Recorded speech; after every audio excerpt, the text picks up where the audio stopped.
How to achieve returns of 10% and above. I constantly talk how current market returns are extremely low and offer too much risk for those little returns. The S&P offers returns of 4-5% in the long term, while the risk is always a 50 to 70% loss. Now, how to achieve returns in this market and in any market above 10%?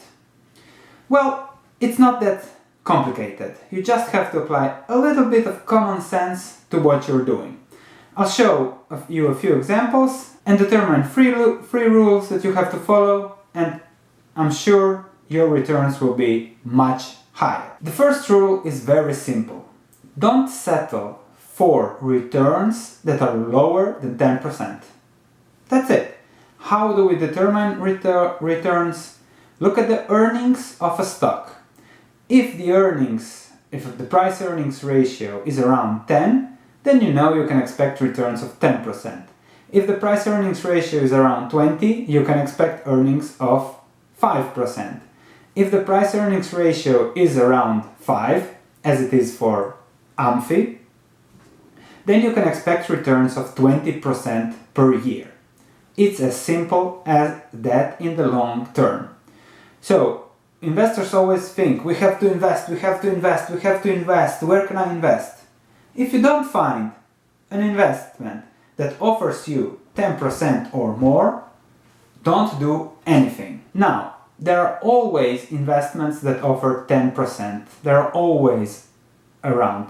I showed you the Amphi video. There will be other videos that I will soon do with investments that offer more than 10%. We also did the Kroger video recently, also 10% return. Other examples. Now, Buffett bought a stake of about 2 million in the 4 big US airlines. He invested 2 billion in Delta Airlines, Southwest Airlines, United Continental Holdings, American Airlines Group.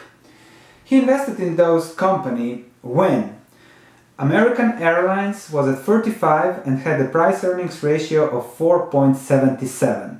4.77. That is a 20% return on investment from earnings.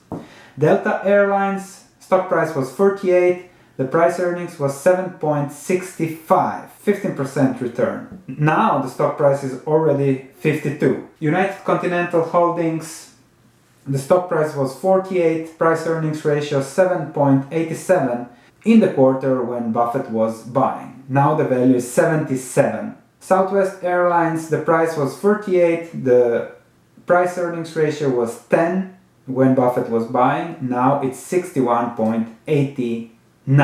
Another example of Buffett buying, when he started to buy his Apple stake, the price earnings ratio was below 10. So just a few months ago you could have bought Apple, let's say 12 months ago, at the price earnings ratio of below 10. That's a 10% return. Risk, very low risk. I think Apple will sell iPhones for the next decade or whatever new product is out there because the customer base is very loyal. So if you look at that and if you don't do anything else until you find an investment that has a satisfying return of above 10% and low risk, you cannot lose, and in the long term you will achieve returns of above 10%. The second rule, very closely related to the first rule, is until you find a low risk, high return investment, you don't do anything. You just pile cash. You pile up cash and you sit down and wait that the prices lower themselves and that something falls into your fishing net. This is pretty much what Buffett is doing. In the last 3 years, as asset valuations became inflated, he has been simply piling up cash and waiting for a good investment.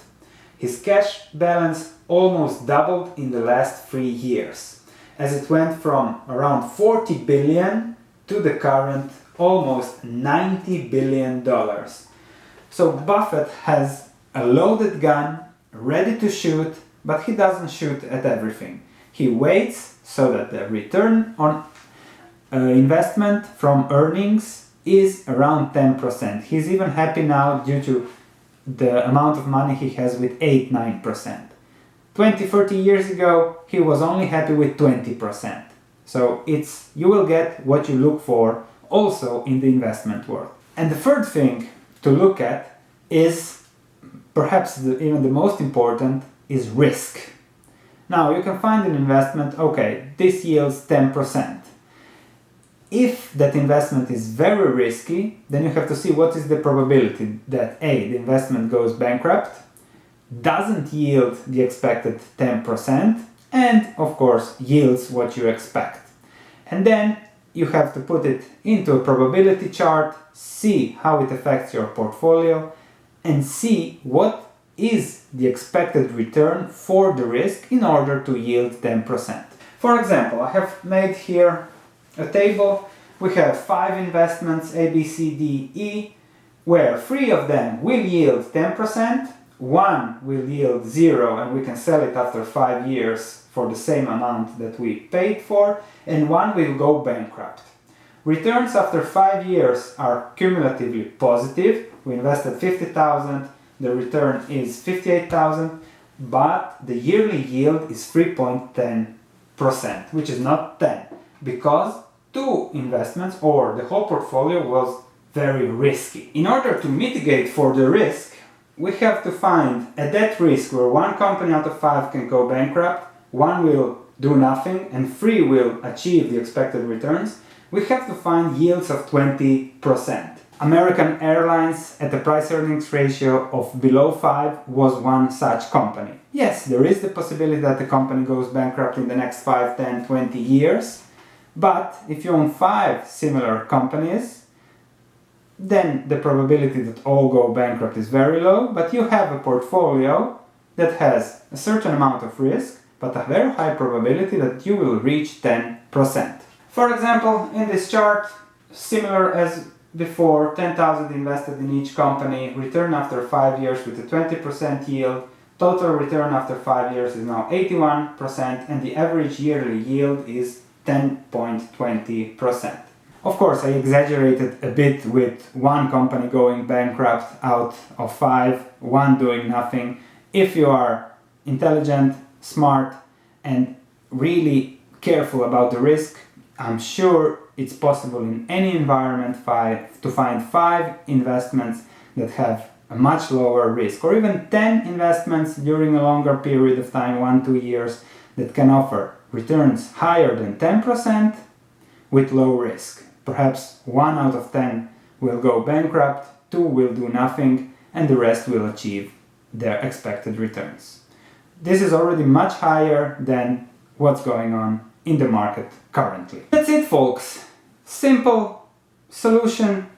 Just set a target. I want this for that risk, and don't settle for anything less. It will make your investments much easier. The current market is euphoric. There are many stories about growth. However, those investments are very risky. But when the tide shifts in a bear market, those euphoric investments, panic selling will make them very cheap. That's what usually happens. You just need to be patient and pile up cash. As an example, I'll show you again, this is my favorite chart. In 1987, after the October crash, Buffett started to buy Coca-Cola, and he bought his entire position at $2.3 per current adjusted price. Now, 30 years later, just his dividend from one stock is $1.48 per share. Thus, he gets 64% on his initial investment per year now. So if you know what you're doing, if you're willing to do the analysis, if you're willing to invest, and only invest when your risk is low and return above 10%, in 10-20 years you can have returns that are 50%, 60% on your initial investment just from the dividend.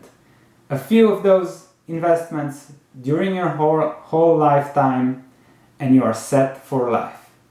I think it's worth to be patient and wait for all the criteria to align: high return, low risk. Thank you for watching. Please subscribe for more examples about high return, low risk investments, discussions about sectors, company analysis, whatever can improve our investment returns. Leave your comments below, questions. Let's create a community where we all have profit from it. See you in the next video.